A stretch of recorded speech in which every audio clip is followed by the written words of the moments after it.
আসসালামু আলাইকুম স্যার। ওয়ালাইকুম আসসালাম। তুই এসছিস? আয় তাড়াতাড়ি আয়, আর একটু আগে আসলে আরো ভালো হতো। স্যার মনে হয় স্যারের গার্লফ্রেন্ডের সাথে দেখা করতে যাবে। হ্যাঁ, এটাই হবে। হ্যাঁ, তোকে পড়িয়ে আমি এক জায়গায় যাবো, আয় তাড়াতাড়ি আয়। আমি যা বলবো মন দিয়ে শোন, মনে রাখবি। তোকে পড়িয়ে আমি এক জায়গায় যাবো, তাড়াতাড়ি করে বই খোল। কেন স্যার, কান দিয়ে শুনলে কোনো অসুবিধা হবে? ভালো কথাও বলা যাবে না। বাদ দে, হোমওয়ার্ক বের কর। হোমওয়ার্ক করি নাই তো। কেন আনিসনি হোমওয়ার্ক? বাড়িতে গিয়ে হোমওয়ার্ক করে হোয়াটসঅ্যাপে পাঠাই দিব স্যার।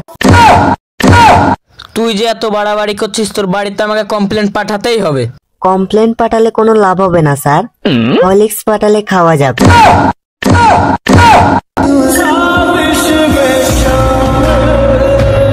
তুই যে এত বাড়াবাড়ি করছিস, মনে রাখবি ব্যাটের বাড়ি আজ একটাও মাটিতে পড়বে না।